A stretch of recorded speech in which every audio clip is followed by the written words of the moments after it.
இந்திய அணியின் கேப்டன் ரோஹித் சர்மா வலை பயிற்சியில் பேட்டிங் பயிற்சி செய்து கொண்டு இருந்தபோது அவரது காலில் பந்து தாக்கியதால் வலி ஏற்பட்டது. அவர் வலியில் துடித்தார். பிசியோதெரபிஸ்ட் அவருக்கு சிகிச்சை அளித்தார். இதை அடுத்து 4வது டெஸ்ட் போட்டியில் ரோஹித் சர்மா விளையாடுவாரா என்ற கேள்வி எழுந்துள்ளது. தற்போது நடைபெற்று வரும் ஆஸ்திரேலிய அணிக்கு எதிரான டெஸ்ட் தொடரில் இந்திய அணியின் கேப்டன் ரோஹித் சர்மா 2 போட்டிகளில் விளையாடி சொற்ப ரன்கள் மட்டுமே எடுத்து இருக்கிறார். இதற்கு முன் நடந்த நியூசிலாந்து அணிக்கு எதிரான டெஸ்ட் தொடரிலும் ரோஹித் சர்மா 6 இன்னிங்ஸ்களில் 91 ரன்கள் மட்டுமே எடுத்து இருந்தார். ரோஹித் சர்மா மோசமான ஃபார்மில் இருப்பதால் கடும் விமர்சனத்தை எதிர்கொண்டு வருகிறார்.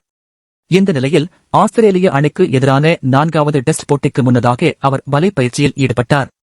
எப்போதும் அதிரடியாக ஆடுவதற்கான பயிற்சிகளை மேற்கொள்ளும் வழக்கம் கொண்ட ரோஹித் சர்மா இந்த முறை முற்றிலுமாக மாறுபட்டு பந்தை தடுத்து ஆடுவதற்கான பயிற்சிகளை அதிகமாக மேற்கொண்டார். இந்த நிலையில் பயிற்சியின் போது ரோஹித்தின் முழங்காலில் பந்து தாக்கியது. முதலில் அதை பெரிதாக எடுத்துக் கொள்ளாமல் ரோஹித் தொடர்ந்து விளையாட முயன்றார். ஆனால் சில நிமிடங்களில் அவருக்கு வலி அதிகரித்ததை அடுத்து அவர் பிசியோதெரபிஸ்டை அழைத்தார்.